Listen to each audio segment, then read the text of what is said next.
It seems that reports of my survival have been greatly exaggerated. This isn't possible. Oh, I assure you, it is.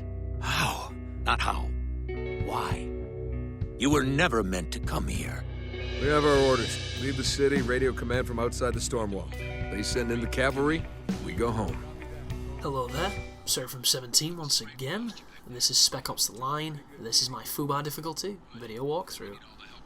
Chapter 7, The Battle, and this chapter is as long as you make it. The reason I say this is there's a battle coming up in this one where I believe if you take the stealthy option you can kill 3 or 4 guys and completely skip a massive firefight. But for the purpose of this guide, I showed you the firefight. It's not the easiest way through, the stealth route is the best, but this is for the folk that end up getting into a commotion and want to go that way in spite of the easier alternative. But this is another one of the missions where you're running around and thinking, this game has got some really nice looking decor, some really interesting and imaginative locations to traverse, and you don't even have a firefight in this room, but they've modelled it and made it really interesting anyway, and that is one of the things I really like about this game. I mean, don't get me wrong, everything in Dubai looks, really luxurious. It just looks completely self-indulgent and over the top, but that makes it an awesome setting for a game, and it's something that hasn't really been done yet, and I'm hoping it does get a little bit more attention as it grows as like the business capital of the world as it's becoming, because it's quite a high-flying city. But shoot out the window, and then we're going to be going out into the sand. Not quite as luxurious and as imaginative as this room, but still pretty cool. And I'm trying to think if I'm on about the right place here. We'll soon find out if this is the right place, because what's going to happen is we're going to be moving through a bunch of, like, a car graveyard amidst the sands. It's a pretty interesting firefight because there's a lot of guys around you, a couple guys on higher ground. It's a little dangerous pushing forward because you never know where people might bob out from, so you want to take your time, keep your distance, but we do have access to a rifle that's really useful now, which is I think it's the 416 it's called on this, and it's the first gun you've used that's got a scope on it, and 1 bullet headshots, 2 bullet kills. It's really useful. Sometimes it's 3 bullets if you get unlucky, but it's a lot better than some of the ones we've used before. And I think I've jumped the gun on my opening statement, guys. We'll soon find out. I thought we were later than we are, but no bother. But I've been playing Sniper Elite V2, as I mentioned on a previous video. It's a decent game. It's got a lot of problems.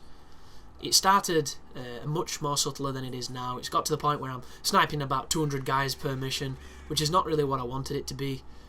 I thought you'd, be in situations where you only shot 1 person, and you probably can do that if you choose to go the stealthy route, but there's no fucking point, because the stealth mechanics, the movement mechanics are just absolutely garbage, and your sniper is the most overpowered thing on the game, so it's easier to just sit back at the back of the map and kill every single person on the planet than it is to sneak past them all. And I don't think there's an achievement for, discretion, but we'll soon find out when I get to the end of that game. So this is the firefight anyhow. As you can see, there's a lot of cover. When you throw a grenade at, it does give you a decent bit of cover, so if you know where anybody is, use it as an opportunity to get some free shots on them.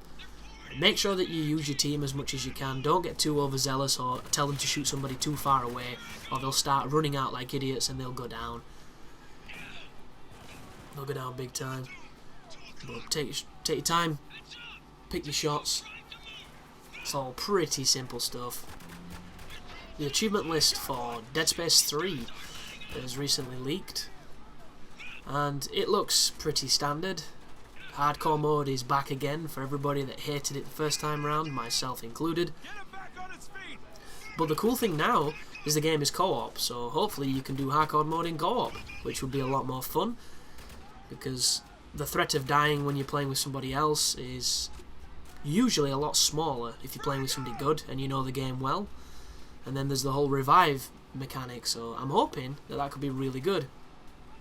And I'll probably end up recording that, because hardcore mode, just solo, holds no interest for me. Because the one thing I hate about games nowadays is this fetish they have for taking checkpoints out and calling it difficulty, when really it's just a lazy way of not balancing your game. It's a lazy way of not adding a legitimate challenge through increased statistics, different enemy placements, different ideas of enemies, you know. There are so many different ways you can make a game challenging, and if there were ever such a position in a company as like difficulty manager, I would love to be that person. The only problem is I would probably make games a lot more difficult than people want, so I would have to intentionally sabotage my own ideals for the, you know, for the purpose of the company, which I assume is what a lot of people do. Because some games, man, like Black Ops 2 on Veteran was not a veteran Call of Duty. Like Modern Warfare 3 was pretty easy, but it was harder than Veteran on Black Ops 2. And I don't get that at all, because Black Ops 1 had a pretty challenging Veteran mode. It didn't have any of the bullshit moments that 4 and 2 and World at War had, but it was still pretty challenging. And the new one, fuck me. Like, I was watching Aiden play it the other day, and he was running around with a Saiga, not dying, on the hardest difficulty. That just doesn't work. You try that on Call of Duty 4, good luck. You're going to be reading fucking Oscar Wilde till you go blue in the face. But a couple of interesting achievements on that list. One of them is Pure Survival Mode. Beat the game in Pure Survival Mode. I have no idea what that means, but I'm very, very curious. Because one of the things that Dead Space has done really well is its scarcity of ammunition and resource, and a mode that's, you know, designed specifically around survival must mean that it's going to be even more anal when it comes to supplies and when it comes to, you know, making every bullet count. So, super interested as what that means. Like, I hope it has the weather to do with it too, because that would be super cool.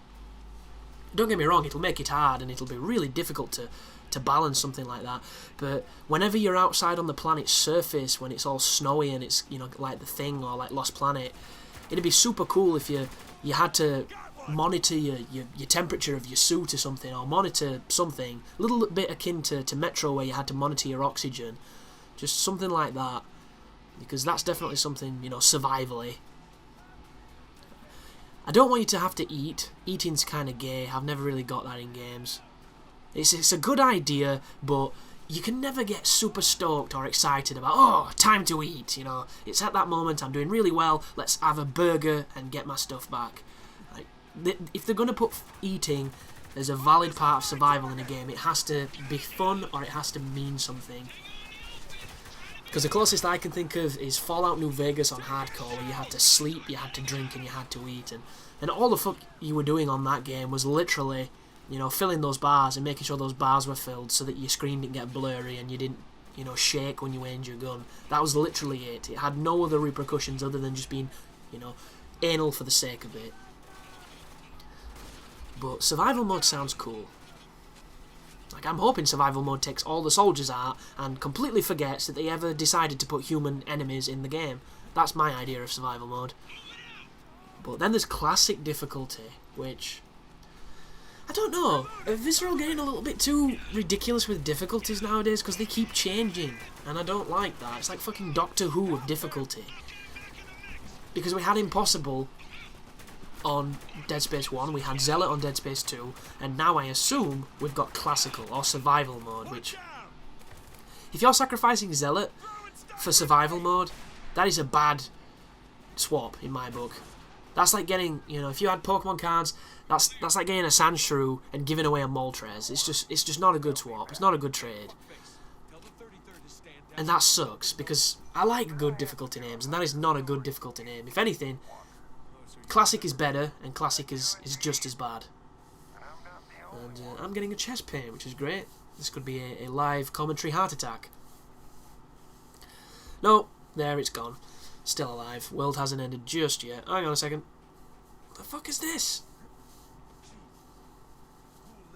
I'm assuming it's my heart, because it's like off to the left a little bit mid-centre. In that real weird situation where you daren't breathe because you don't want to get that shooting pain. No idea what that is. Are we good? Are we good? Can't tell. Luckily enough, there's nothing on the screen happening, so I don't have to talk about something too interesting. Yeah, I think I'm good. But Dead Space is, what is it, 2 months away at this moment in time, a month and a couple days-ish. I'm so excited for that game, guys, I really am. You know it's going to be good. It's co-op, which means it's going to have replay value because I'll get to play it with different people. And one of the things that has always been the bane of Dead Spaces for me is I've always wanted to play them more than they really give you the option to do so, because they've never really had too much replay value aside from how fun they are. Oh, this sequence here, I like taking cover behind this. If you look into the phosphorescent brightness, you should be able to see shadows. When your aimer goes red, it means you're on a dude. There's 2 standard guys and there's a heavy. The trick with the heavies, don't shoot them in the head. For some reason the head seems to be the most armoured place they've got. Shoot them in the body. If you throw flash grenades, it will make them flinch. It's the best opportunity to shoot them. Make your team shoot them. As soon as you see him stagger a little bit, make sure you shoot him. Throw a couple grenades if you've got them. They'll definitely take them down quicker. And yeah, there you go. Very simple. But those the guys can take a pounding if you're not careful. You need to really optimise on them and take them down. Luckily enough, they do carry the saw, which is a useful weapon. And how cool was that area we just went into? That right there is visually stunning, even for this game, which isn't the most visually stunning game going. But you never saw it on the trailers, you never saw it on the reviews, so for the most, nobody saw those really awesome looking moments. And it happens twice, and both times the particle effects, the lighting, it's all really good, really good. And the best part about it is, it actually plays a role into the storyline, because it's just pretty cool. But this is the bit that you can do really quickly that I mentioned at the start of the video, guys.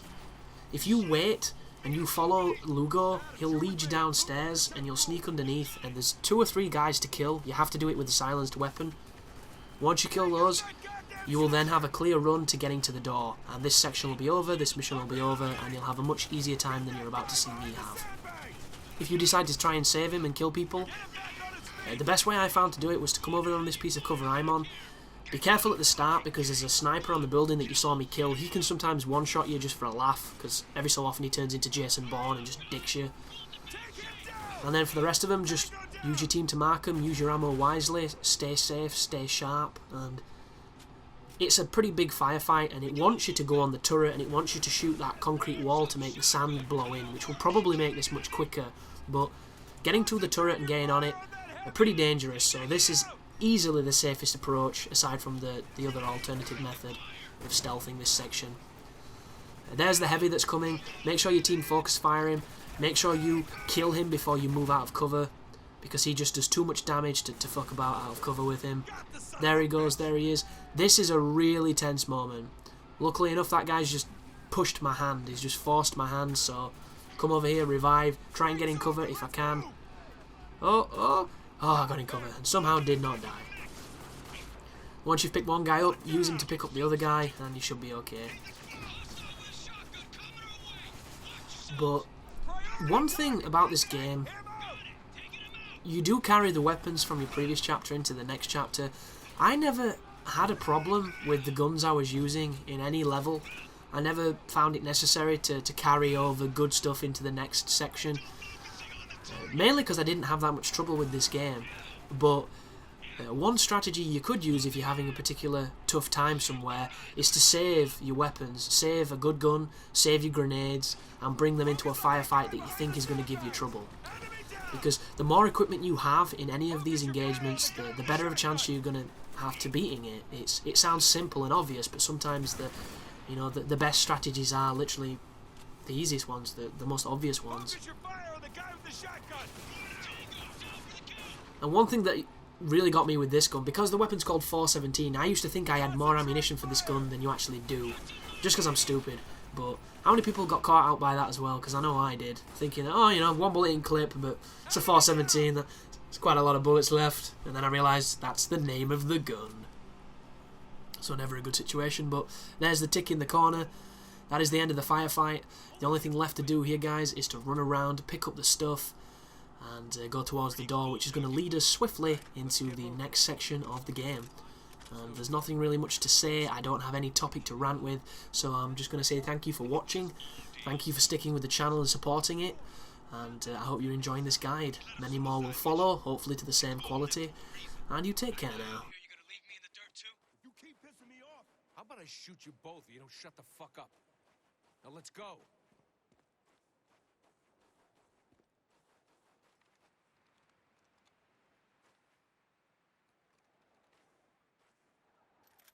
Reloading.